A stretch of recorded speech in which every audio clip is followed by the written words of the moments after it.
Welcome to tonight's strange adventure, where philosophy gives way to beans and bacon. Everyone knows the Western Saloon, where whiskey flows like a river, the piano plays shabby music, and fights can break out because of a wrong look. But what do people really eat behind that swinging wooden door? Is it beans and bacon like in cowboy movies? Or is there another culinary mystery waiting for us to discover? Before we begin, turn on the soft yellow lights, turn on the fan to create a quiet wind like in the Old West, and come with me through the dusty saloon door. The first smell of the West, the first thing that hits your nose when you enter the saloon is not the sound of the piano or the sound of coins flying on the card table. It is the smell. A complex, top-notch smell, cowboy sweat horses that haven't been bathed in a month, musty cigarettes, old beer spilled on rotting wood floors, horses standing outside the door, and if you're lucky, a whiff of something, like cooking. Some saloons try to mask this smell by sprinkling sawdust on the floor or lighting pipes to the point of causing temporary amnesia. The rest who needs to breathe in here, the bartenders swatted flies away with grinning rags from the Civil War. The legendary kitchen behind the bar. Don't think that a saloon is all about alcohol. There's always a kitchen somewhere. Maybe a pit with a pot of beans cooking over hot coals. Maybe a grumpy hostess stirring a mysterious stew with a spoon that doubles as a weapon.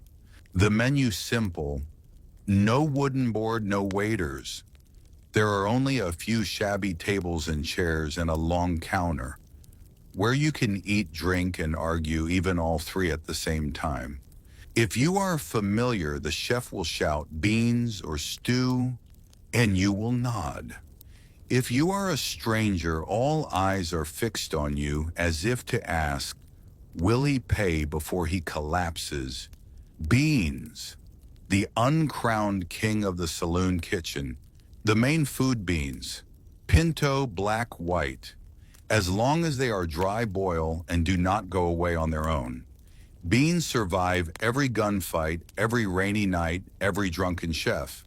The recipe: put beans in a pot, boil for 6 hours over a suspicious fire, add some salted meat, hard as rock biscuits, and the chef's worried eyes. Beans sustain cowboys on the road, give them energy to gamble all night, and are the cause of many biological disasters in the saloon. 10 cowboys eating beans at once. Key: low-level biological weapons. Legend has it that a man once traded horses for 3 pounds of salted beans and a promise not to return. Salted meat, the salty warrior of the West. If beans are the sole salted meat, is the greasy spine. Salted enough to withstand storms, brawls, and 6 months in a saddlebag without spoiling nor getting softer. Cooked right, it's crispy and fragrant. Cooked wrong, it's like chewing on a shoe sole soaked in wagon grease. But who cares? When a hot meal is 60 miles away, salted meat is a savior. Everything is cooked in its fat: potatoes, cakes, even soup. Is it green smells strange? No problem. The restaurant's motto: if you don't die, you're still good. Stew, the hungry cowboy's last gamble. Stew is the greatest culinary puzzle. Every pot has water, fire, and whatever can't keep up. Beef lucky, rabbit sure, squirrel snake. As long as you don't bite back, throw it all in the pot. Sometimes shoelaces float in. Guests notice, but still happily nibble, the easiest thing to chew in the pot. Vegetables, if there are any, they are cooked to a pulp like paper. Carrots become orange smudges. Onions disappear, the toughest potatoes give up. Spice is rare. Pepper is fancy. Chili powder. Congratulations, your sinuses are almost clean. But despite everything, stew is always a comfort. It is hot, filling, can be reheated until the third day when it has its own personality. Anyone who dares to ask what's in here receives a deadpan look from the chef. The end of a culinary journey full of asceticism. That's what saloon cuisine is like. Not for deliciousness, but for survival. Because after a bowl of beans, a piece of bacon, and a spoonful of mysterious stew, you have enough strength to sit through a few more games of cards, to travel 60 dusty miles, or even to get into a fight over some trivial reason. Western food does not captivate diners, but it helps them live a day longer, and sometimes that is enough. In the Wild West, ignorance wasn't just bliss, it was dinner. Not every cowboy could afford steak. In fact, most couldn't afford boots that matched or teeth that stayed put.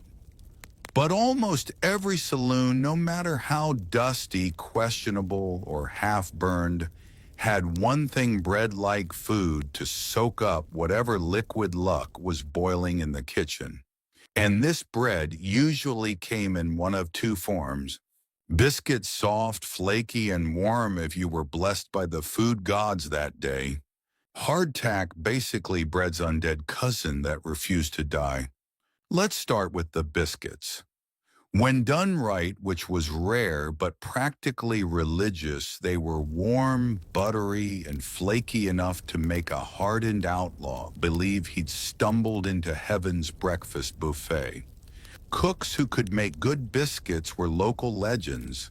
Some claimed their secret was lard as pure as angel tears. Others swore by buttermilk. A few probably just had low standards and high luck. These biscuits were best served next to beans or stew, perfect for mopping up broth, mystery grease, or whatever gravy didn't burn your tongue that night. They were baked in heavy, war-scarred cast iron pans, the same ones that doubled as self-defense weapons over open fires that tasted slightly of mesquite and regret. And if the saloon was fancy, meaning they hadn't run out of supplies that week, you might even get a slab of butter or a drizzle of molasses on top. Imagine that dessert and dinner in one dangerously unstable bite. Then there was hardtack, the opposite of joy. This slab of flour and water was baked into something so hard it could survive nuclear winter buffalo stampedes and marriage to a frontier widow. Originally made for soldiers and sailors, hardtack found its way west. For one simple reason, it never went bad. Probably because no living thing, not even mold, wanted to live in it. Calling it food was generous. Eating hardtack wasn't a meal. It was a battle of wills. First, you'd inspect for weevils because bugs meant protein, not a problem, just extra crunch. Then you soaked it stew, whiskey tears, anything wet, and waited. 10 minutes to soften, maybe. Some said a proper soak could take 2 presidential terms. Even soft hardtack was a fight. You didn't eat it, you wrestled it. Dentists made a fortune fixing the brave souls who lost molars to this devil biscuit. But it was cheap, unkillable, and filled your belly. And in a world where calories mattered more than taste, that was enough. So if you strolled into a saloon and saw fresh, steaming biscuits, you counted your blessings. If they slapped a hardtack puck the size of your palm in front of you, Well, at least it came with a story and maybe a chipped tooth. And then there was the coffee. Forget Starbucks. Forget lattes. In the Wild West, coffee wasn't a beverage. It was a survival tactic. A brew so strong it didn't just wake you up, it stared back and dared you to blink. Cowboy coffee was made of rough ground beans, or something they claimed was beans dumped into a pot of water that may or may not have come from a stream upstream of the horses. They boiled it hard. No filter, no gentle pour, no oat milk swirls. You dumped in the grounds. You boiled it until the liquid turned black and possibly gained sentience. The result, a dark, angry brew that smelled like burnt dreams and tasted like punishment. Drinking it meant swallowing grit soul and more coffee grounds than liquid in the last sip, meaning cowboys got both caffeine and fiber in one heroic gulp. And yet they loved it. It warmed frozen fingers on cold desert mornings. It kept men awake on lonely night watches. It burned away hangovers and helped digest questionable stew. Saloons didn't always serve coffee, but if they did, it was old. It was strong. It was thick enough to strip paint. One cowboy said it was like drinking a mule's kick, but you missed it when it was gone.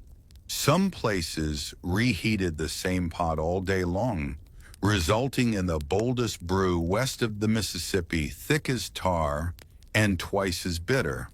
But you drank it anyway, because out here coffee wasn't for pleasure, it was for staying alive. Meet the saloon lottery. Meat in the Wild West wasn't just food, it was currency, status, occasionally a test of bravery. If you had money and luck, you might order steak. What you got? Well, it depended on the cook's mood and whether he liked the look of your hat. Steak in theory was luxury. In reality, a leather-tough slab of beef fried in lard, charred into obedience and served without shame or garnish. Ask for it medium rare, and the cook would stare until your mustache wilted. No fresh beef, no problem. There was always jerky salted buffalo, maybe venison or wild boar, if someone got lucky hunting, and by lucky I mean shot it before the buzzards got there first. In mining towns, the menu got creative: squirrel stew, rattlesnake roast jackrabbit fried in mystery spice. If it had legs and wasn't someone's horse, it was dinner. Ask what meat it was. You didn't. You ate in silence. Find a whisker, sip your whiskey and keep quiet. Poke it and it twitches. Congratulations, you've earned the right to raise an eyebrow, but nothing more. But sometimes the meat was fresh, the cook was sober, and the plate was hot, sizzling beef, fried egg on top, biscuit on the side. A rare moment where life in the West almost felt worth it. Dessert, you mean? Cornbread. Dessert in a saloon wasn't a category. It was an accident. But if luck smiled, there was cornbread. Cornbread, the frontier's Swiss Army knife, made from cornmeal water or milk if the cow hadn't run off, and maybe baking powder if the cook was feeling wild. Baked, fried, or dropped into stew, cornbread showed up everywhere. Alone, it was dry and crumbly, like eating a sandstorm. Fresh, almost never. Usually you got a piece that had been warming near the stove since sunrise, hard as a banker's heart. But then came Salvation molasses. Dark, sticky sweet, the cowboy's frosting. It turned dry crumbs into glory.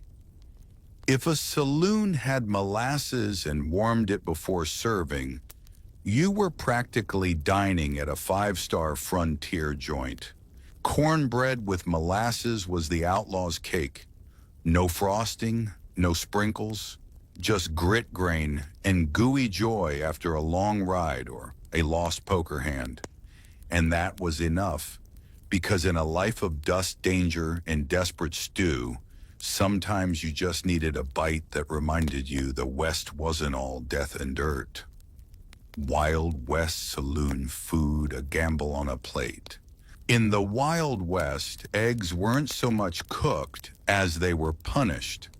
Fried until the yolks turned to leather, wobbling on your plate like they'd lost the will to live. If the eggs jiggled, that was the universe's way of whispering, "Order whiskey instead." Chicken made rare appearances. If the menu promised fried chicken, odds were high, you'd get a scrawny, bitter old bird that died angry, tough, bony, and fried in lard until flavor itself gave up. But it was hot, it wasn't beans again, and that counted. You might get a thumb-sized drumstick or a quarter roasted over open flame, maybe with a feather still waving in your gravy. Part of the charm. Eggs and chicken were saloon status symbols. They screamed, "We serve food that didn't arrive in a barrel." A breakfast that didn't poison you was rare, and word spread fast if the eggs were warm and the chicken not dry as driftwood.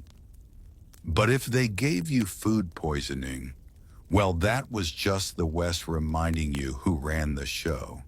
But there was hope on the menu. Pie. Yes, pie. In the Wild West, a pie wasn't dessert, it was a statement, a miracle.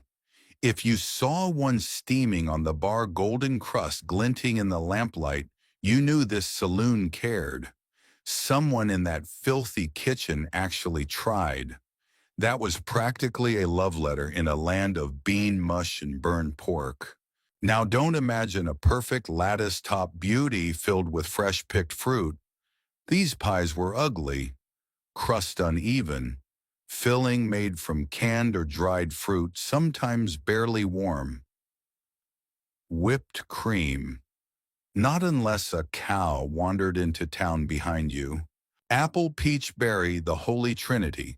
Berry being a loose term that could mean raisins, or anything vaguely plant-based. A good day meant a dash of cinnamon. A bad day meant crushed sugar and a prayer. But still, pie was rare magic. Cowboys hadn't seen one since Mama's kitchen, and saloons knew a warm slice could draw customers from 2 towns over. A hot pie could start fights. It did start fights. More than one poker game ended in gunfire over dessert rights. You took the last slice as serious a crime as cheating at cards. In a world where men stabbed over spilled whiskey, pie was sacred. Of course, not all pies were blessings. Some were mostly crust. Some hinted at fruit. Some were tragic experiments. But once in a while, sober cook, hot oven edible filling, you'd get a slice worth remembering. Hope served on a tin plate. Then there was cheese. Cheese in the West was like poker, a gamble with a whiff of regret. It existed, yes, but fresh wrapped, civilized cheese, dream on. You got a hard yellow lumps or soft sweaty blobs that smelled like old promises. Refrigeration luxury. If you found cheese, it meant someone nearby had a cow, and no cattle rustlers yet. Flavor? Not the point. Cheese was bravado. Civilization. The whisper of Europe in a world that smelled of sweat and gunpowder. You didn't question cheese. You sniffed, tapped it with your fork, and ate it anyway. If it squeaked, that was between you and fate. And pickles pickling was salvation. No fridge, no problem. Everything got pickled: cucumbers, eggs, onions, mystery meat, floating in cloudy jars behind the bar like haunted eyeballs. Taste depends. Fresh pickles were crunchy and sharp. Old ones tasted like rainwater and regret. Pickled eggs were protein shots for the desperate. Some men swore by them. Others swore at them. Pickled onions chased away bad breath and were suitors. Even pickled peaches, soaked in sweet brine, showed up: not dessert, not dinner, just vinegary confusion. But hey, they lasted. When the stew was moving on its own and the beans were burnt, black pickles waited patiently, a salty, sour safety net. You didn't eat them because they were delicious. You ate them because they would probably let you live another day. And then there was the king of all saloon staples, whiskey. Always there, always ready. Whiskey didn't need cooking. It didn't need salt. It needed nerve. Rough, raw, and deadly, the drink of broken ribs, broken hearts, and broken dreams. Made from corn rye or moonshine mystery mix. Distilled in barns, backrooms, and bathtubs. It could clean wounds, strip paint, start fights, end friendships. Whiskey wasn't just alcohol. It was dinner, survival juice. 3 shots before a duel, 2 after. Special deals came with beans or biscuits, not flavor, but ballast. Some men drank whiskey with pickled eggs in the glass, protein and regret in one gulp. You judged a saloon by its whiskey knockdown time. Quick floor collapse, strong house, mild buzz, probably kerosene. Additives included tobacco juice and cayenne, because why not suffer twice? But no one complained. Whiskey was the only honest menu item. It burned, it cured, it forgot like a hot slap in a cold room. When the food was scary, and the cook scarier, whiskey was the way out. Ah yes, the cook, the unseen ruler of the saloon. Forget the sheriff or preacher. The cook held true power. Beard stubbled, apron-stained eyes, tired from wrestling bad meat. Ex-miners, ex-cons, ex-somethings. No training, just fire smoke in one iron pan unwashed since the gold rush. A good day chili so fine you wept. Warm biscuits, cornbread that whispered of home. A bad day scorched beans, gray meat stew, with an oily skin that shifted when the pot stilled. But you never complained. Ever. The cook decided who ate fresh and who got last night's horror reheated with hope. They were bouncers too. One glare, one greasy ladle, one meat cleaver, and a bar cleared faster than gunfire. Respect the cook, love the cook, fear the cook, because your stomach and possibly your life lay in their greasy, glorious hands. So here's the final question. Would you eat Wild West saloon food? Honestly, modern stomachs wouldn't last. Beans basic, meat a gamble, stew, questionable life forms included. You'd need teeth like iron and the hunger of a dust-choked cowboy who hadn't seen real food in days. But back then, you'd eat it. You'd love it. You'd scrape the bowl, suck the gravy off your thumb, order seconds with coins that smelled like dynamite and desperation. Because in the Wild West, food wasn't flavor, it was survival. From ink of life to living ink, a journey of storytelling through flesh and blood. From stone and sand to pork ribs and whiskey. Smell that. Yeah, that's right. It's the smell of horse sweat, charred, grilled meat, and freshly baked apple pie. Welcome to a Wild West saloon, where dinner isn't Michelin-starred, just fire salt and lots of gossip.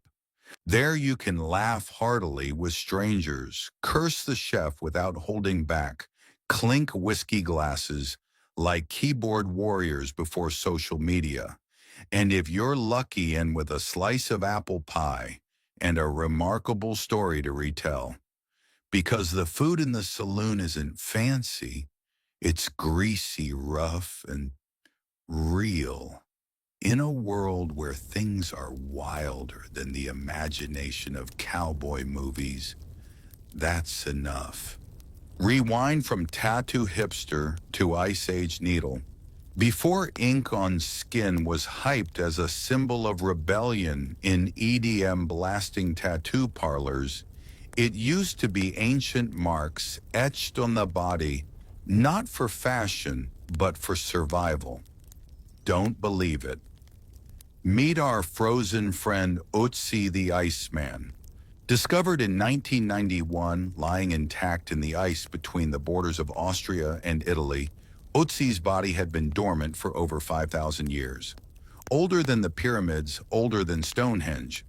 But what made scientists gape wasn't his age, but tattoos.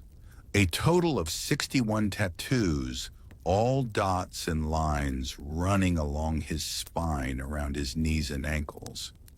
No skulls or the word mom, just positions, coinciding with modern acupuncture points. Was this an ancient pain relief therapy or a spiritual endurance ritual? We can't be sure.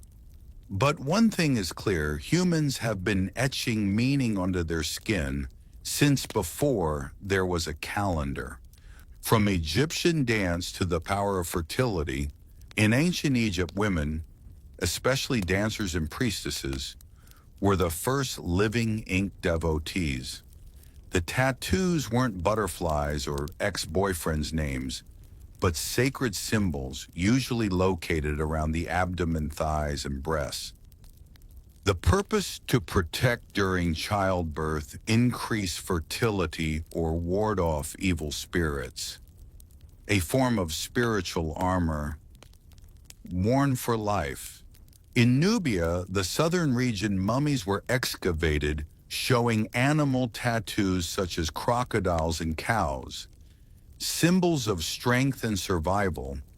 For them, tattooing was not rebellion, but ritual. It's an eternal prayer printed on the skin. Polynesia, when tattoos are a life passport. If you think tattoos are just for coolness, try standing in front of a Polynesian chief and saying that. You might get tattooed with a look of contempt, because their tattoos are the soul of a person. In fact, the word tattoo comes from the Tahitian word tato, which means to tap. And yes, people use fish bones dipped in charcoal ink, then tapped each line onto the skin with a stick. No anesthesia, no ointment, just pain, acceptance, and ritual. For the Maori people of New Zealand, the face is not just a face, it's a living resume. The intricate lines tell of origins, lineage, and feats. Erasing a tattoo is like erasing a person's entire life. Then came the colonial era. Europeans brought soap, scissors, and judgment. They considered tattoos barbaric and heretical. Some places even banned tattooing, pushing this culture into the shadows. But like all sacred values, it still lived underground. And now the sound of tattoo is echoing again. Not just art, but cultural rebirth. From swords to mirrors, the story of Greece and Rome. You think Greek statues are pristine white with flawless bodies wrong? Ancient Greece used tattoos to mark criminals and slaves. The word stigma, you know the root of stigmatize, originally meant an ink mark on the forehead so others could read, "I used to run away." The Romans were more pragmatic. Special Forces soldiers were tattooed for identification. Gladiators and prisoners of war permanently stamped with ink, but not to be cool, but to be owned. Interestingly, Christians were once tattooed in humiliation, but then tattooed themselves. Going on a pilgrimage to Jerusalem, remember to show off the cross tattoo on your arm, like a train ticket to heaven. And Emperor Constantine, despite legalizing Christianity, still banned tattooing the face, because the face is the image of God. The body, feel free to tattoo. The Orient tattooing to protect the soul and resist prejudice. In India, although famous for henna, tribal people also have a tradition of permanent tattooing. Small images represent fertility, strength, and faith, like jewelry for the soul, something no one can take away. And Japan, a roller coaster of prejudice. Early on, tattoos seemed spiritual, even noble. Then in the Edo period, tattoo, punishment. Thieves were clearly marked, Osaka criminal here, maximum shame level. But then the outcasts, firefighters, laborers, and later the Yakuza, countered prejudice with art. They tattooed their entire bodies with dragons, tigers, myths. Painful for hundreds of hours, but each image is a personal epic. From pain to pride, from frozen mountain peaks to the shores of the Pacific, from slaves to warriors, from nuns to dancers, tattoos have always been a wordless language. Each line of ink is a story. It could be pain, it could be reverence, it could be unyielding courage. So the next time you see someone with a strange tattoo, don't judge. Who knows, they might be carrying an entire civilization on their skin, inked beneath society's judgment. At the same time, Buddhist pilgrims in Southeast Asia developed Sakyant tattoos, geometric designs, and Pali scriptures believed to offer protection, strength, and spiritual blessings. These were administered by monks using sharpened bamboo or steel rods, and always accompanied by chants and prayer. In the East, tattoos could be holy or taboo, sacred or criminal. It all depended on who wore them and why. But one thing was certain. In these cultures, skin was never silent.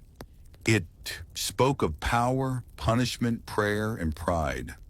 As the Roman Empire gave way to the rise of Christianity, the tattoo needle, once a symbol of identity or punishment, began to vanish from the Western world.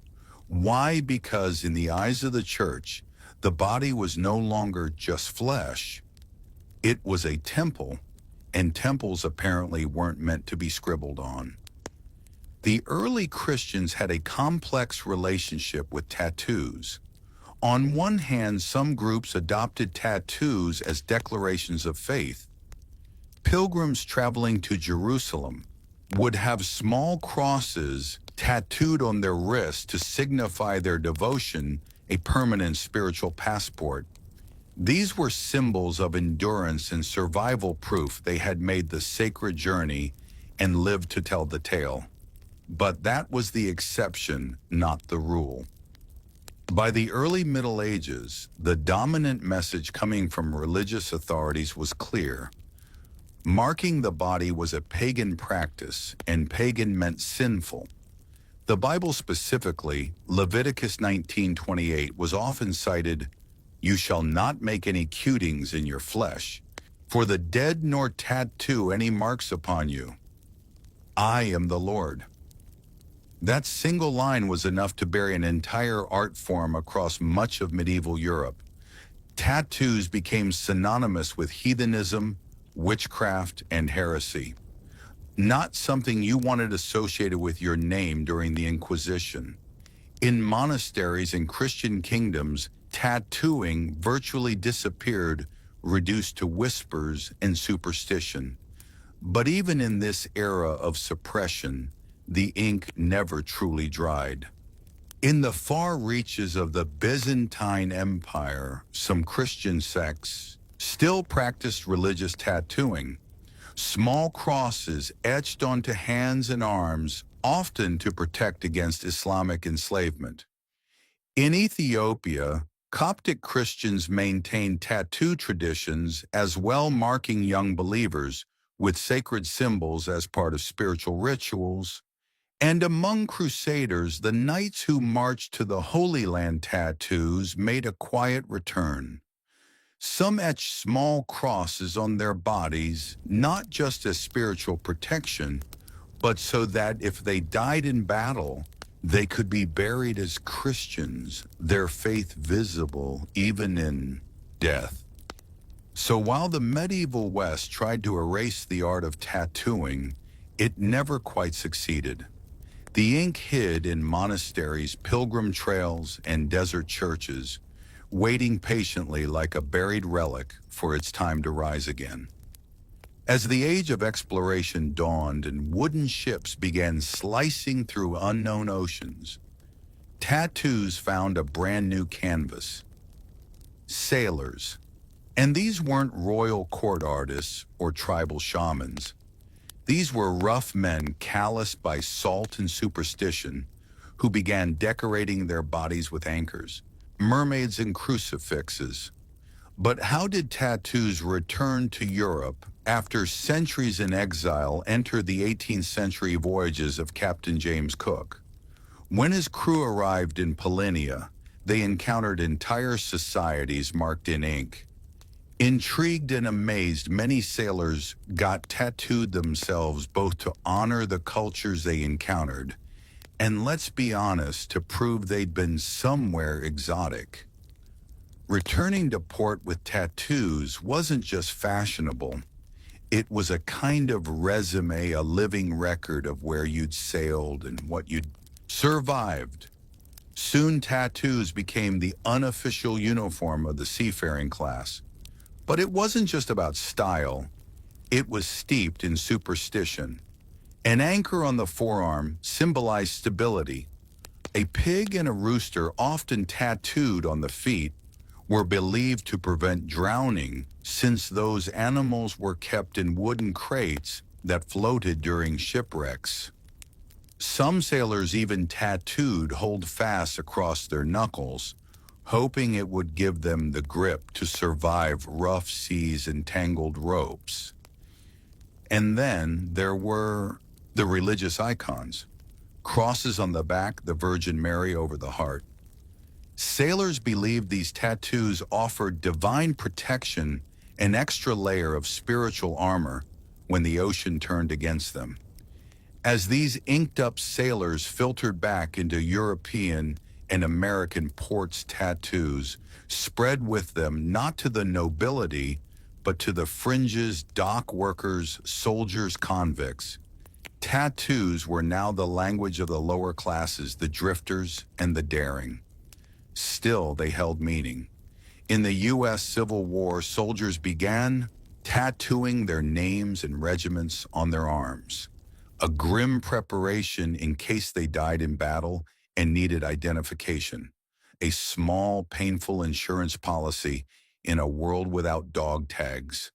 So while kings and clergy shunned tattoos, the men who mapped the world wore them with pride. For them, each mark was a story, a wound, a charm, a prayer. And when the world ended in waves or cannon fire, it might be the only thing left that told your name. By the 19th and 20th centuries, tattoos had drifted far from temples and tribal rites. In many parts of the world, they had become marks of defiance, especially behind bars. Prisons gave tattoos a new language, a gritty coded one spoken in needles, razors, and improvised ink. Let's start in Russia. Under the iron shadow of the Soviet Union, a secret society of tattoos flourished inside the gulags.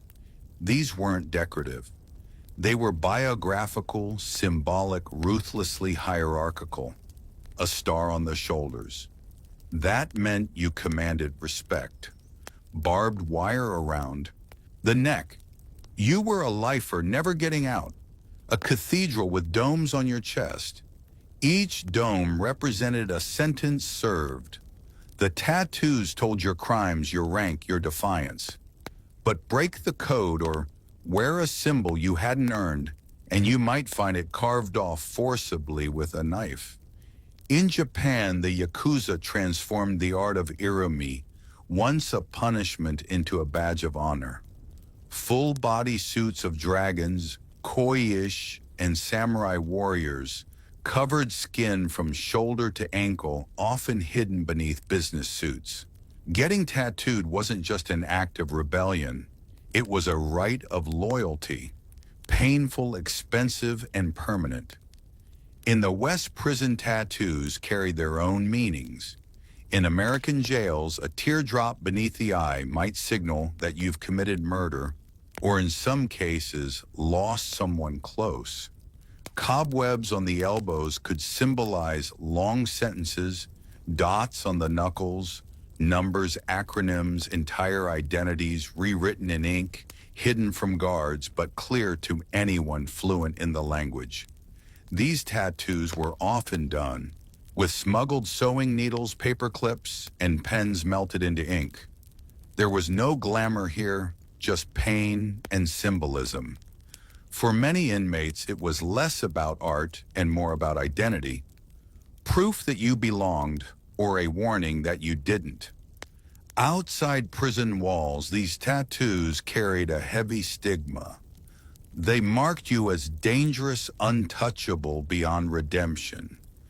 But for the men and women who wore them, the ink was often the only constant, the only part of themselves they owned in a system built to strip everything else away. Tattoos in prison weren't fashion. They were survival. By the time the 20th century hit full stride, tattoos had gone from sacred symbols and outlaw code to mainstream rebellion. If the church once saw tattoos as marks of sin, modern society started to see them as symbols of freedom and occasionally of a very specific kind of cool. In the early 1900s, you could still catch tattooed performers in circus sideshows, tattooed ladies and illustrated men who charged admission to show off their fully inked skin. People gasped. They stared. It was taboo wrapped in spectacle. But something began to shift around the middle of the century. Soldiers returning from World War II brought back simple tattoos, anchors, eagles' hearts with mom scrolled inside, as personal emblems of pain, patriotism, or survival. These tattoos weren't for show. They were keepsakes burned into the skin as reminders of the things they'd seen and the brothers they'd lost. Then came the counterculture. In the 1960s and 70s, tattoos began breaking out of their blue-collar roots and onto the bodies of rock stars, bikers, and beat poets. Janis Joplin had a bracelet tattooed on her wrist. The Hells Angels wore ink like a badge of honor. The act of getting a tattoo, still a bit frowned upon by polite society, became an act of rebellion, a way to say, I don't care what you think. And tattoo parlors. They were no longer hidden dens in city alleyways. They started to go legit. Artists like Lyle Tuttle, who famously inked Sure and the Rolling Stones, turned the needle into a brush. Suddenly, tattoos weren't just symbols. They were statements, personal, political, powerful. But the stigma didn't vanish overnight. Even into the 1990s and early 2000s, having visible tattoos could keep you from getting hired. No visible tattoos was printed right into many job applications. Ink still whispered of crime, deviant, or recklessness, especially for women whose tattooed bodies were policed more harshly. And yet the tide was turning. Tattoo TV shows emerged. Celebrities embraced full sleeves. Tattoo conventions popped up everywhere. The art form was no longer a subculture, it was culture. From rebellion to runway tattoos had finally re-entered the mainstream. But they never forgot their roots. In a world where everything from our voices to our memories lives in the cloud, you'd think something as analog as a tattoo might be left behind. But instead, tattoos have entered a renaissance, not just surviving the digital age, but evolving with it. Today, tattoos are more than ink and skin. They're powered by apps, augmented by tech, and designed with machines that would make 19th century sailors weep. Some artists now use AI to generate hyper-detailed designs. Others work with machines that print ink with surgical precision.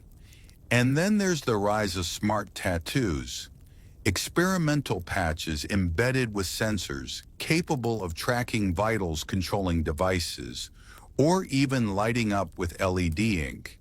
It's not science fiction. It's already being tested in labs.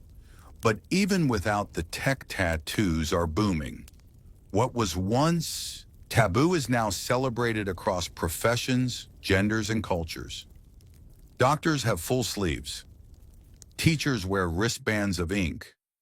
CEOs stroll into boardrooms with elaborate back pieces hidden beneath suits.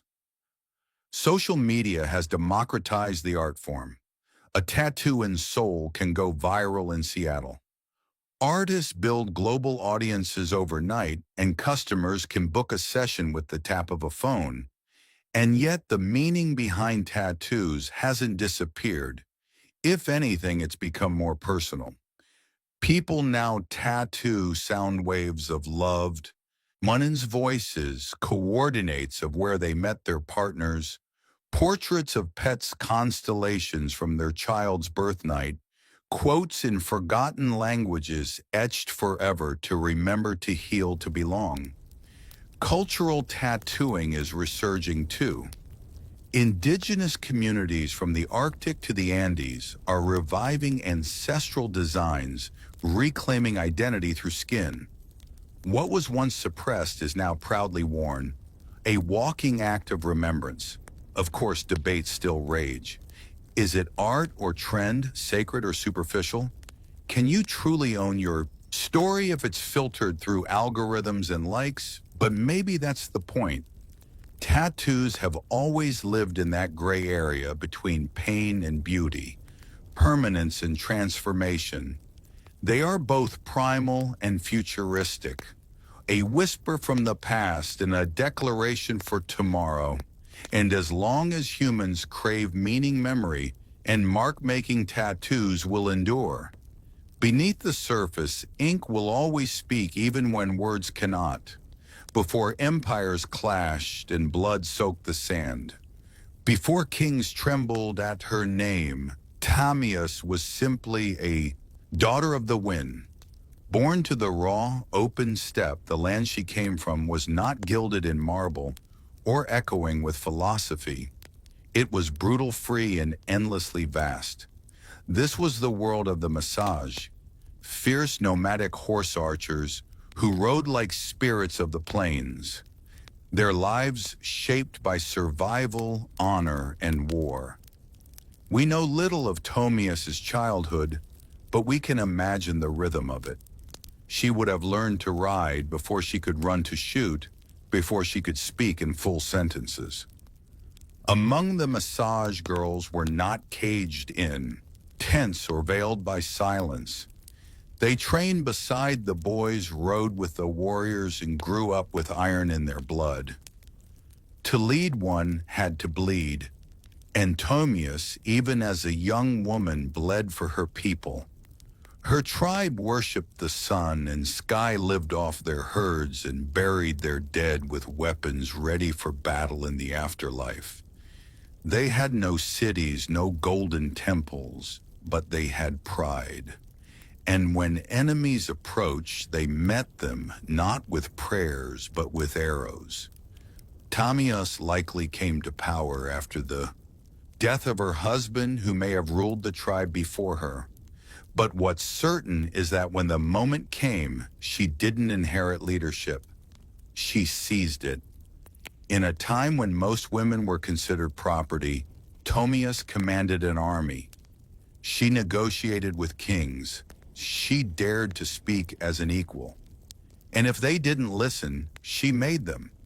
She was more than a queen. She was Shahut the Steppes' checkmate, a war chief in bronze and leather, who would soon face the greatest empire on earth. But power especially, for a woman never comes without consequence. As Tomius began to solidify her rule, whispers grew louder. Across the mountains to the south, a king was watching. His name was Cyrus the Great, and he wanted more. The stage was set, the steppe wind howled, and Tomius, daughter of warriors, would soon ride into legend.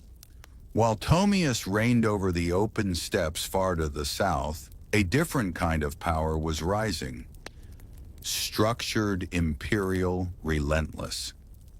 Cyrus, the great founder of the Achaemenid Empire, had already conquered Lydia in the west and Babylon in the south. His banners flew over deserts, mountains, and cities where languages changed every few days' ride. But Cyrus wasn't done. He was a builder of empires, and every builder eventually eyes the horizon. To Cyrus, the Massage were a threat wrapped in opportunity.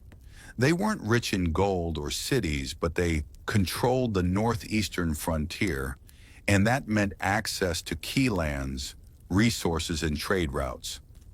More importantly, the Massage Day had something no empire could afford to ignore: pride. And pride in Cyrus's eyes could be bent or broken. But Cyrus also knew that brute force wasn't always the best first move.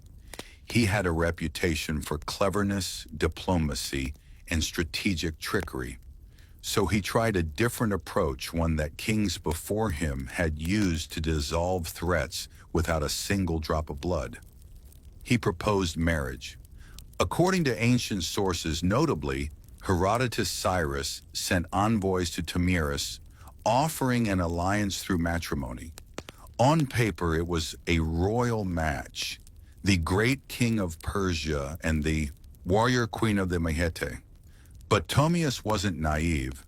She saw the proposal for what it was: not an offer of love or partnership, but a calculated attempt to absorb her people without a fight.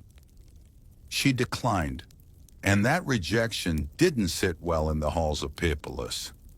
With the diplomatic games over, Cyrus shifted to his favorite language war. He ordered his army to cross the Araxes River, the natural barrier that separated Persia from the land of the Masti. He was going to take what Tomius refused to give. But Tomius was already preparing. She knew the terrain.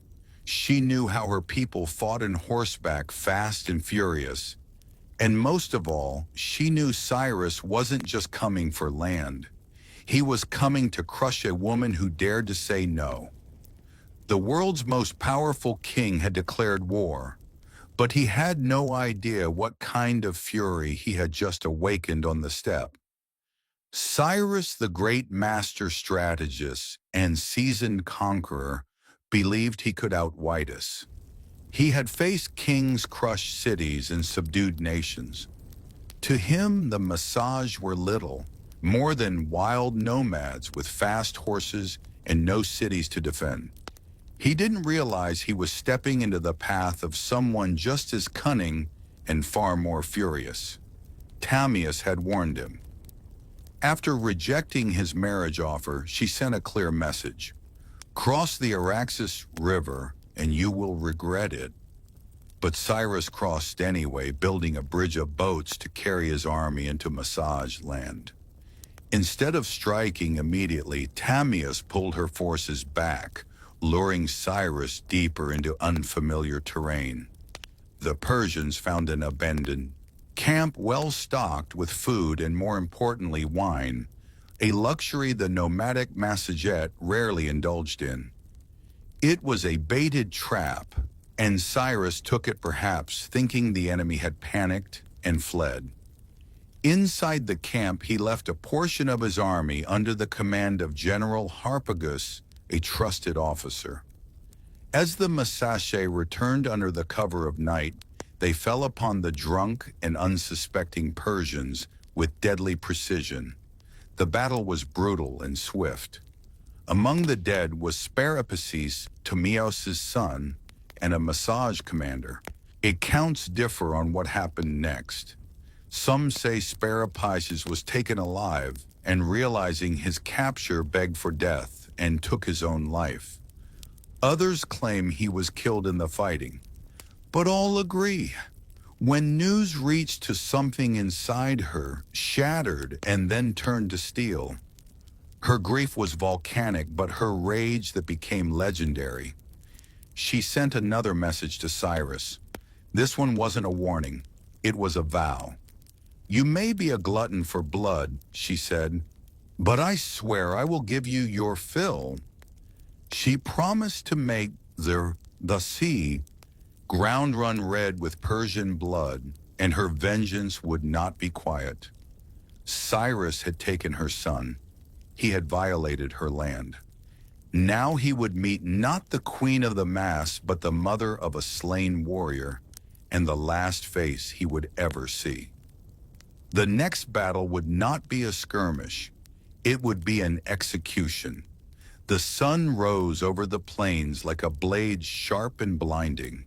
Tamira stood at the head of her army, no longer just a queen, but a storm-given form. Her warriors, hardened by the nomadic life, painted their faces with ash and rage. This wasn't about politics anymore. This was about blood. Cyrus, for all his might, had underestimated the massage. He assumed they would fight like the tribes he had conquered before. Chaotic, uncoordinated, easy to crush. But Tomius had spent her life among warriors. She understood how to strike not blindly, but with precision. She rallied her forces for a full-scale assault on the Persian invaders. And this time, she wasn't holding back. The location of the final battle is lost to history, swallowed by the vastness of the steppe. But what's clear is that Tomius launched a ferocious counterattack. Her cavalry swept across the plains like a tide of knives.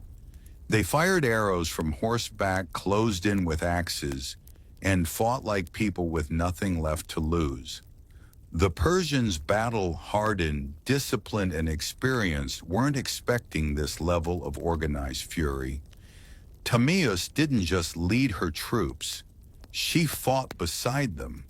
Her presence on the battlefield ignited her warriors like wildfire. Every strike was driven by vengeance. Every charge was an answer to her son's death. Cyrus tried to hold the line, but it shattered. The Persians were routed. Many died where they stood. Others fled into the endless grasslands only to be hunted down. And Cyrus the Great, the man who had conquered Babylon, Lydia, and nearly the known world, fell in the chaos.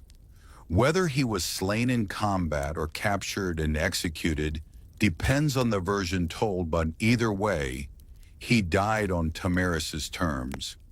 What came next is infamous. According to Herodotus, Tomius found Cyrus's body on the battlefield, ordered his head severed, and then, in a final act of symbolic revenge, submerged it in a wineskin filled with human blood. "Drink your fill," she said, "of the blood you thirsted for." Was it historical fact or poetic embellishment? Maybe both, but it didn't matter. The message was eternal. Tomius was not to be conquered. When the dust settled and the grass drank deep, the blood of empire, Tomius stood victorious. A warrior queen who had done what no king or army before her could. She brought Cyrus the Great to his end. News of the defeat sent shockwaves across the ancient world. The mighty Achaemenid Empire, thought to be unstoppable, had been humiliated by a woman from the steppes. The Persians did their best to downplay the loss, but the death of their founder couldn't be ignored. Cyrus's body was eventually returned and buried with honor in the royal tomb at Pasaragi. Yet the stain of his final defeat would linger like a wound on the empire's legacy. For Ptolemus and the Majete, however, the victory was more than revenge. It was a declaration. They had defended their sovereignty not just with weapons, but with dignity. Ptolemus had stood up to the world's most powerful ruler, and she hadn't just survived, she had triumphed. And then she vanished from history. No records survive detailing her later years, her death, or any successes she may have appointed. It's as if after taking her vengeance, Tamiya simply rode back into the horizon and allowed the wind to carry her legend forward. In the centuries that followed, historians, poets, and chroniclers would try to fill in the blanks, turning her into a symbol as much as a woman. To the Persians, her name was a bitter reminder. To the Greeks, she was a paradox, a barbarian who displayed more nobility than many kings. And to the peoples of Central Asia, Tamias became folklore, a ghostly queen who rides through the steppe fierce and unbending, with a sword that remembers. Her legacy would inspire countless depictions across cultures. Medieval manuscripts portrayed her in regal armor. Renaissance paintings imagined her towering over Cyrus's corpse. In every age, she became what people needed: a mother avenger, a wild queen, a lesson in hubris, or a symbol of feminine power. But one truth cuts through the myth. She changed history. Tamias didn't inherit a throne. She forged it in fire and fury. And for one brief, unforgettable moment, the Steppe Queen proved that not all empires rise. Some fall to the hooves of warriors who ride with vengeance in their hearts. Much of what we know about Thomas comes not from local massage records. They left no stone tablets or royal archives, but from the pen of a Greek Herodotus, often called the father of history. Writing a century after her time, he immortalized Ptolemus in his histories, casting her as a warrior queen of astonishing resolve and terrifying vengeance. But Herodotus wasn't simply reporting facts. He was weaving a story, one part chronicle, one part morality tale. To him and his Greek audience, Tamias represented the ultimate reversal of imperial arrogance. Cyrus the Great, a man who had conquered half the known world, fell not to a vast army or a rival king, but to a woman who fought not for glory, but for her child. Her victory was almost mythic, and Herodotus treated it as such. He even detailed her grisly revenge, the wineskin of blood, the severed head of Cyrus, and her damning words, "Drink your fill." But was it true? Modern historians debate this endlessly. Some argue that Herodotus exaggerated or even invented parts of the tale, using Tamiris as a narrative tool to humble the Persian Empire, which at the time of his writing was still a looming force over the Greek world.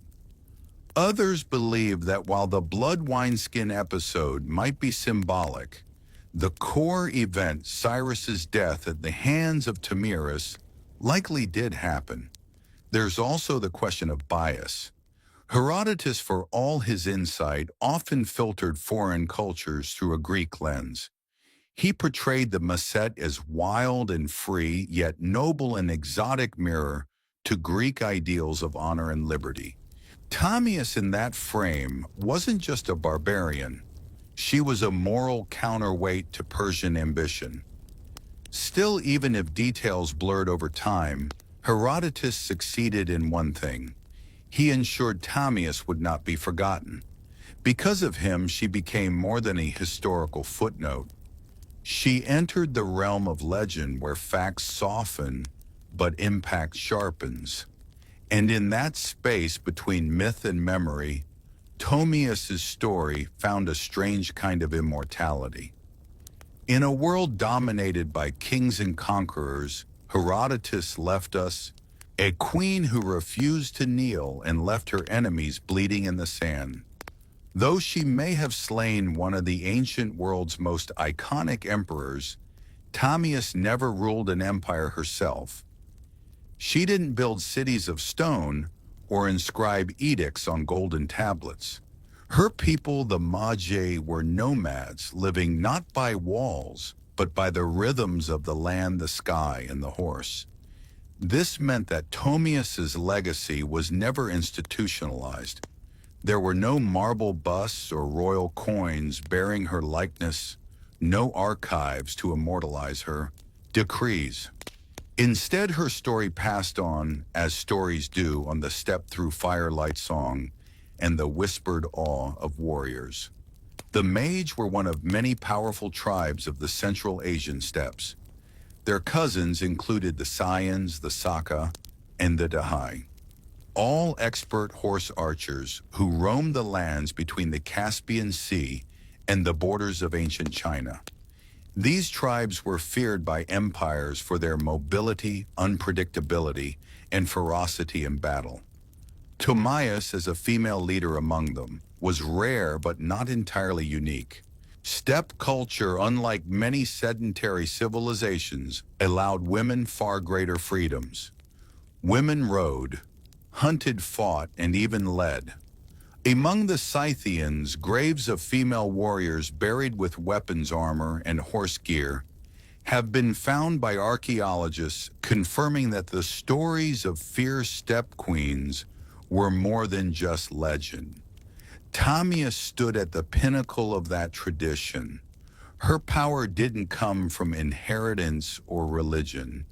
It came from respect, grit, and sheer capability. She was a unifying force. Among scattered clans, a political leader and a military commander. In a landscape where survival meant riding faster, shooting better, and fearing nothing.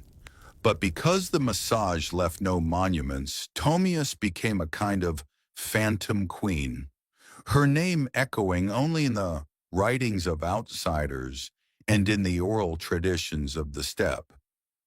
To the Persian scribe, she was a warning, to the Greeks a marvel, and to her people likely a memory carried in bloodlines and battle songs, a ghost who rode with them across the plains. Empires may rise and fall in stone, but the stories of the steppe live on in the wind.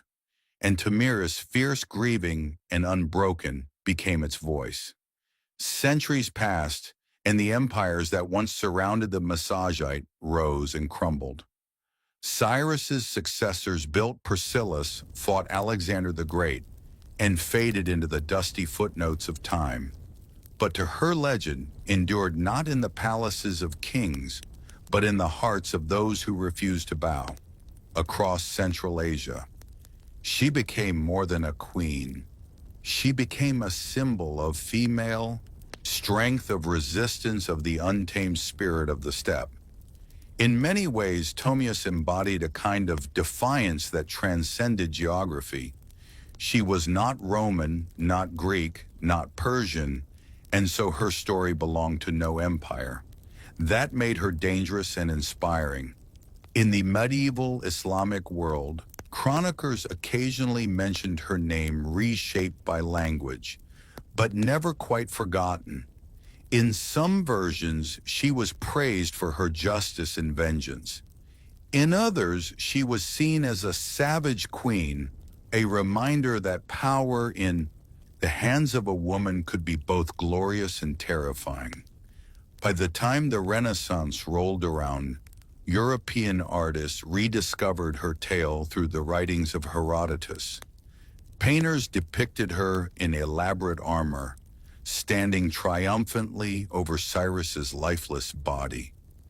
In one dramatic painting, she holds his severed head aloft like a trophy, blood-soaked and victorious.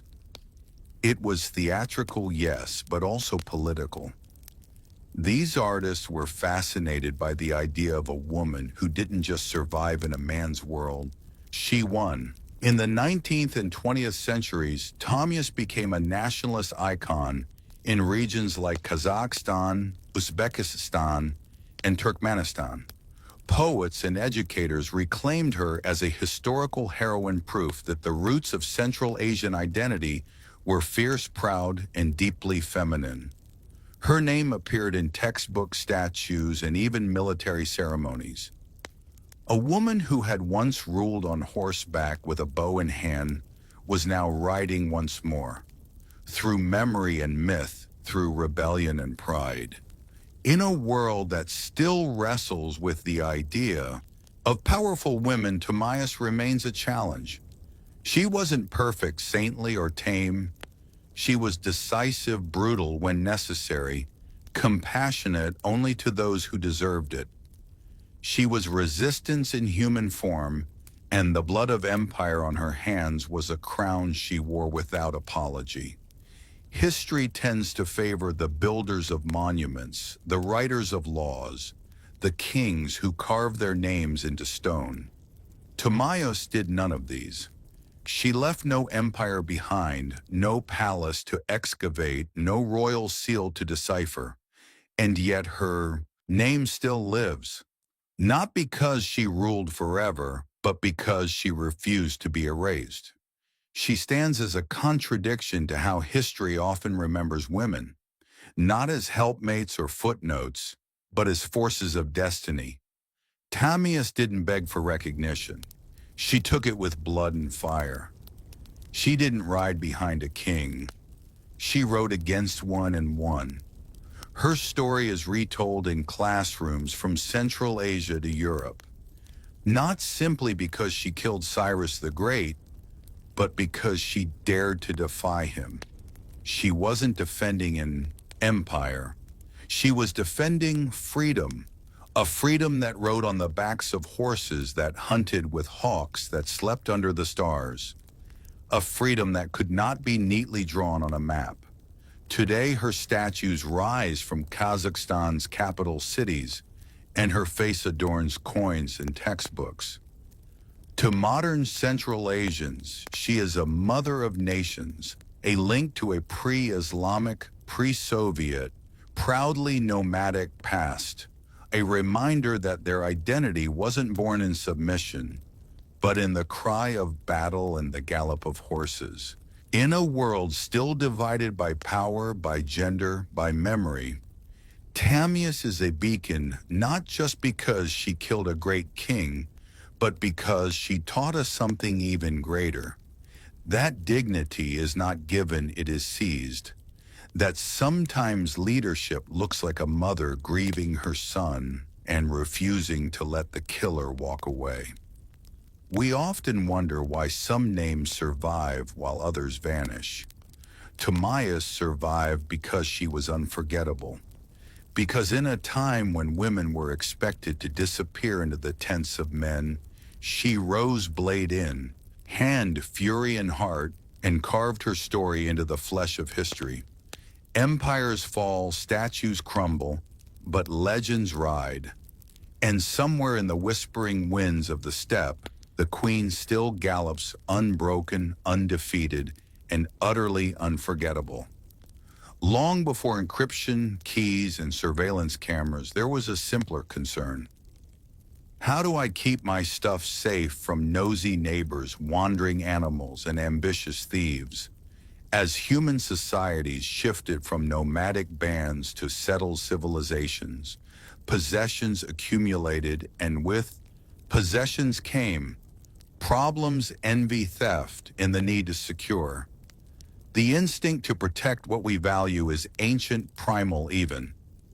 Once humans began storing food tools or sacred items in permanent dwellings or temples, they had to find a way to keep others out. But how do you guard something when you can't stand watch forever? The answer: invent a mechanism to do it for you. The earliest known attempt at mechanical security dates back to ancient Egypt, roughly 4,000 years ago. And what's astonishing is not just that. They had locks. It's that the basic principle behind their invention still exists today. The Egyptian wooden pin lock was a marvel of early engineering. It used a wooden bolt fitted with a set of holes and wooden pegs. When the correct key, often a large wooden tool with corresponding pins, was inserted, the pegs lifted, allowing the bolt to slide open. Remove the key and gravity dropped the pins back into place, sealing the door. This wasn't a novelty. These locks were used on storage rooms, tombs, and even temple gates. They were installed vertically, often on the inside of doors, to make tampering harder. While they may seem primitive by today's standards, the brilliance of these early systems lies in their underlying logic. They weren't merely barriers, they were puzzles. And like all good puzzles, they challenge the uninvited. What's more, these locks reveal something deeper about the people who made them. They didn't just fear theft, they anticipated it. They thought ahead. They invested time and skill in protecting things that mattered. And in doing so, they laid the groundwork for an entire field of human innovation security. So the next time you lock your front door, remember you're not just turning a deadbolt. You're continuing a tradition started by ancient hands, driven by a timeless truth. Some things are worth guarding. The Egyptian wooden pin lock wasn't just the world's first known lock. It was also the ancestor of nearly every pin tumbler mechanism used today. Simple, elegant, and surprisingly effective. It served temples, homes, and storage rooms across ancient Egypt for centuries. And it all started with a few pieces of wood, a bit of clever design, and a deep need for privacy. Imagine a large wooden door, not one with hinges like today's, but more like a vertical plank barrier. On the inside of that door sits a wooden bolt that slides horizontally to block the entrance. But embedded within that bolt are several holes, and inside each hole rests a wooden peg. Those pegs drop into slots, cut into the doorframe itself, preventing the bolt from sliding open. It's locked. Now here's the magic. The key, a large wooden implement resembling a modern toothbrush, has corresponding pegs or pins that match the positions of those in the bolt. Insert the key into the bolt, and the pins inside are pushed up just enough to clear the frame slots. Once lifted, the bolt can slide open freely. Remove the key and gravity does the rest. The pins fall back into the frame holes, relocking the door. It's mechanical memory without springs or gears, just wood weight and ingenuity. What made this system so impressive was its balance of complexity and reliability. It was relatively easy to craft using available materials, but hard to bypass without the correct key. And since each lock was slightly different thanks to hand-carving keys weren't interchangeable, your lock was your lock. These pin locks weren't reserved just for the rich or royal either. Archaeological findings at sites like Nineveh, and even later at Persian and Assyrian locations, show the concept spread widely across ancient civilizations. Egypt may have invented the idea, but the lock had legs. Beyond practical use, these locks carried symbolic power. In tombs and sacred buildings, locking something wasn't just about physical protection. It signified reverence, finality.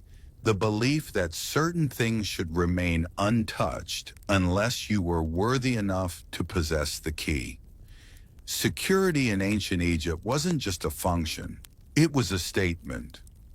While Egypt gave us the earliest mechanical locks, ancient Mesopotamia pioneered a very different form of security, one that relied less on mechanics and more on identity. In the land between the Tigris and Euphrates, security wasn't sealed with bolts and tumblers. It was pressed in clay with symbols, authority, and trust.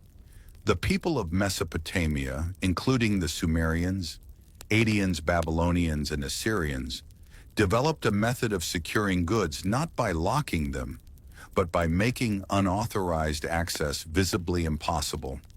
How with cylinder seals? Small carved stone rollers engraved with unique images or inscriptions. These seals were rolled over wet clay used to close containers' doors or even official documents. Think of it as an ancient combination of a signature, a wax seal, and a barcode. Once impressed into the clay, the seal left behind a continuous pattern that could not be duplicated easily. If someone tampered with the seal, opened the container, broke the door latch, or unwrapped the tablet, it was obvious the broken clay told on them. This approach was both simple and profound. In a world without padlocks or alarms, it focused on deterrence through visibility. The seal didn't stop you from opening something. It told the world that you had. High-ranking officials, merchants, and priests all had their own personalized cylinder seals, often passed down through generations. These seals carried such prestige that some people were even buried with them as status symbols and tools of the afterlife. But Mesopotamian security wasn't just about clay. They also secured temple treasuries and granaries using rope bindings that could only be removed by cutting, often tied with elaborate knots, or seals that would clearly show tampering. The idea was always the same: make the risk of exposure more terrifying than the reward of theft. This concept of security as accountability, of linking access to a person's identity and social status, would echo for millennia. Even today, we log in with usernames, verify with signatures, and rely on records more than locks. In Mesopotamia, to protect something wasn't just to keep it hidden, it was to publicly proclaim who had the right to touch it. As ancient Greek city-states rose in wealth and complexity, so too did their need for personal security. From treasuries and temples to coin-filled storerooms and private homes, the Greeks faced the same age-old challenge. How do you keep things safe when you can't always be there to guard them? Surprisingly, the Greeks were slower than their Egyptian and Mesopotamian neighbors in developing mechanical locks. Instead, they leaned heavily on trust, social norms, and physical barriers, sometimes reinforced by surprisingly clever, though rudimentary, devices. One such innovation was the bar and pin lock, used mostly for doors and chests. It consisted of a horizontal bar placed across a door on the inside, with a hole through which a key could be inserted from the outside to lift the bar. These keys were often large flat iron rods, shaped like the letter F or P. They weren't the most discreet. In fact, some were almost as long as a forearm. Carrying one around made it quite obvious that you had something to protect. But Greek keys and locks weren't just functional. They also held cultural significance. Being entrusted with a key symbolized authority and responsibility.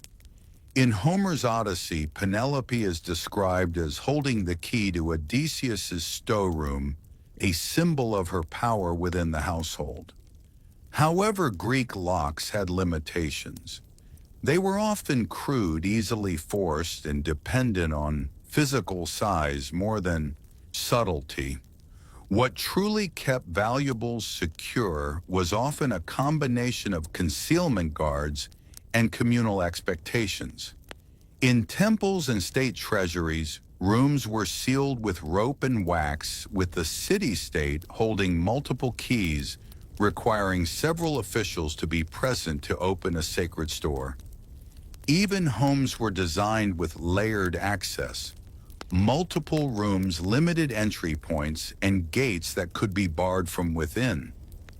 Wealthy homes might employ slaves or hired guards to watch over valuables, adding a human layer of protection to the relatively simple mechanical devices. While the Greeks admired cleverness, mates, the cunning intelligence, they didn't yet channel it into lock, making the way later civilizations would. Still, they laid the cultural groundwork. Keys as symbols of status, access as a matter of trust, and security as a balance between strength and social control. If the Egyptians gave us the concept of the pin lock and the Greeks what trust into tradition, it was the Romans who truly elevated lock-making, akin into a practical art. With their metallurgical skill, obsession with order, and vast bureaucracy, the Romans brought precision, portability, and innovation to ancient security. And their ideas still echo through modern locks today.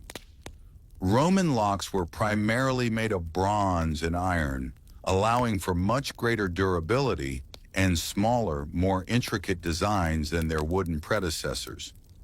They adopted the Egyptian pin tumbler principle, but miniaturized it, refined it, and in some cases completely reinvented it. Roman locksmiths created warded locks which used internal obstacles or wards that only allowed a properly shaped key to rotate and unlock the mechanism. This meant that simply inserting any tool wouldn't work. The key had to match the internal layout. Their keys, by the way, were marvels in themselves. Made from iron or bronze, Roman keys came in all sizes, from large staff-like keys used for city gates to finely crafted ring keys worn on the finger-like jewelry. These ring keys didn't just look elegant. They served a functional purpose, offering constant access to locked boxes or cabinets without the need to carry bulky tools. It was status and utility wrapped in metal. But the real genius came with Roman puzzle locks. Complex mechanisms hidden inside ornate boxes where pressing the wrong latch or turning the wrong angle wouldn't just fail, it might trap the lock tighter. These were used not only for securing valuables, but for hiding documents, religious relics, or even poison, a favorite trick in Roman political circles. Romans also institutionalized lock usage. Banks, granaries, merchant chests, and military storerooms all used locks. Doors had metal plates, gates had locking bars, and even slaves might be locked in with iron collars that had keys only their masters held. To the Romans, a lock wasn't just a tool, it was a statement. It declared ownership, authority, and exclusion. And it gave rise to the idea that a truly civilized society needed more than just walls to protect it. It needed systems. While the West was forging intricate metal locks, ancient China took a path that blended practicality with philosophy. Chinese engineers, ever pragmatic, developed locking systems that were simple, durable, and often symbolic, where the design of a lock didn't just protect an object, but carried deeper meaning. The most common form of ancient Chinese lock was the sliding bolt lock, a mechanism made primarily from bronze or iron. These locks typically consisted of a hollow metal case housing a sliding bolt secured by spring-loaded tumblers. Insert the right key, usually a flat, ridged metal stick, and the tumblers would align, allowing the bolt to slide and the lock to open. Sound familiar? It should. The core principle behind the modern pin tumbler lock was already alive in Han Dynasty China as early as 200 BCE. Unlike Roman locks, which often featured external keyholes and decorative flair, Chinese locks were compact, discreet, and portable. Many were used to secure chests, gates, jewelry boxes, and doors. And the emphasis was on function, not just form. But Chinese locks were more than mechanical devices. They were often cast in the shape of animals, tigers, dragons, turtles, or inscribed with symbols representing luck, protection, or wealth. A lock shaped like a fish might be placed on a money box, symbolizing abundance.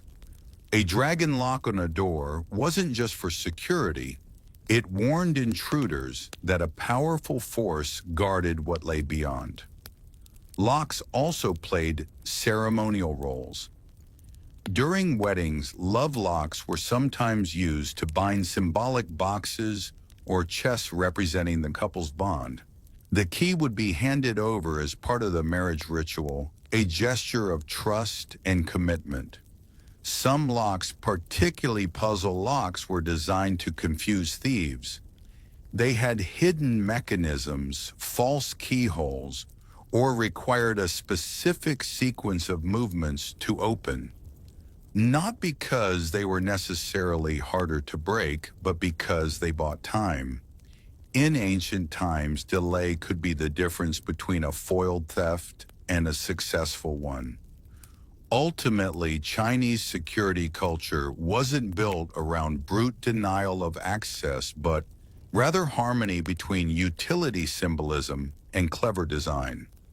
In that blend of form and function, they developed a quiet legacy, one that continues in subtle locks and symbolic rituals to this day. In ancient India, security was less about brute force and more about clever concealment, symbolic barriers, and layered protection, blending spirituality with ingenuity. Indian locks weren't just meant to keep people out. They were designed to confuse, mislead, and warn, often integrating secret latches, false compartments, or symbolic inscriptions to elevate security into an almost philosophical practice. One of the standout features of Indian lock-making was the use of deception. Puzzle locks and trick mechanisms became common in temples and treasure chests, not to prevent brute force entry entirely, but to make it complicated enough to discourage it. Some locks required multiple actions. Press one hidden button, twist a second lever, and only then would the key turn. Others had decoy keyholes that served no purpose except to trick the uninvited. Temple security especially saw intricate applications. Temples housed offerings of gold, sacred texts, and revered relics. Instead of simply hiding these behind locked doors, priests often layered security, not just physically, but ritually. The storage area might be sealed with wax-knotted rope and a stamped clay emblem, each bearing spiritual weight. Breaking that seal wasn't just a crime, it was considered a sacrilege. Locks themselves were frequently engraved with religious imagery of protection. The ancient art of locks, elephants, lotus flowers, deities, protective mantras, ancient Indian locks were not merely mechanical devices. They were symbols of cosmic and spiritual defense. To tamper with such a lock without permission was not just theft, it was an insult to the gods themselves. In royal courts and bustling merchant caravans, locks secured scrolls, trade chests, and private chambers. Crafted from iron or brass, they were designed to be light yet resilient. Each key was unique, sometimes the sole creation of a single artisan, ensuring that only the rightful owner could unlock its secrets. Beyond mere security, these locks held ceremonial weight. In marriage rites or inheritance ceremonies, the opening of a chest marked not just access to treasure, but the passing of legacy, trust, and duty. For ancient India, the perfect lock did more than seal it, whispered, "Only the worthy may pass." Locks on the move security for the ancient world. As civilizations stretched their reach from Roman outposts to Chinese marketplaces, the need for portable, tamper-resistant locks grew urgent. Merchants hauling silk spices, glassware coins, and scrolls across continents faced dangers on every road: bandits, dishonest porters, opportunistic locals. Roman traders armed themselves with iron padlocks, spring-loaded ring keys small enough for a saddlebag, sturdy enough for a warehouse. These locks have been unearthed from Britain to Syria, silent proof of a universal concern: how to protect wealth that must travel. In China, bronze sliding locks fastened to chests and carts. Cleverly disguised as ornaments or inlays, they marked ownership and made tampering obvious and shameful. Breaking such a lock was a crime against honor as well as property. Even nomads on the Central Asian steppes devised leather and metal clasps to secure tent flaps, horse packs, and weapon caches, fast, visible, simple. On battlefields, generals locked weapon stores, treasury wagons, and command tents. Important scrolls were sealed in multi-keyed chests, requiring 2 or more officers to open, a primitive form of two-factor authentication. Across cultures, as trade expanded and war spread, locks became both tool and signal. They said to the world, "Here lies something worth stealing. Beware the owner." The unbroken story of security. When you twist a key or tap a passcode today, you touch an inheritance stretching back thousands of years. Every latch click and coded lock screen echoes the silent workshops of Egypt, the forges of Rome, the market stalls of Chang'an. But the story of locks is not merely mechanical, it is psychological. Locks define boundaries. This is mine. You may not cross. Whether a bolt in Thebes, a ring key in Pompeii, or a puzzle lock in ancient India, the principle remained: protect, exclude, control. Locks secured more than valuables. They safeguarded secrets, sealed power, and defended the sacred. A temple door bolt protected faith itself. A scroll's wax seal guarded knowledge, authority, and trust. Even today, we lock diaries, wedding chests, vaults, not just for safety, but as a declaration of privacy, ownership, and trust. And despite centuries of evolution, little has changed. Modern tumbler locks mimic Egyptian models. Passcodes and blockchain security echo ancient fears of intrusion and desire for certainty. But no lock was ever perfect, not then, not now. Every lock could be broken, picked, bypassed. Their true power lay not in their parts, but in their message. You do not have permission. That boundary, the invisible line between mine and yours, is the enduring genius of locks. It matters not whether the guard is a wooden bar or an encrypted firewall. The purpose remains the same: to hold back the world. So next time you hear a safe click shut or feel a deadbolt slide home, remember you're not just securing a room. You are part of an ancient story written by kings, warriors, traders, and priests who all trusted the quiet strength of a lock to guard what they cherished most.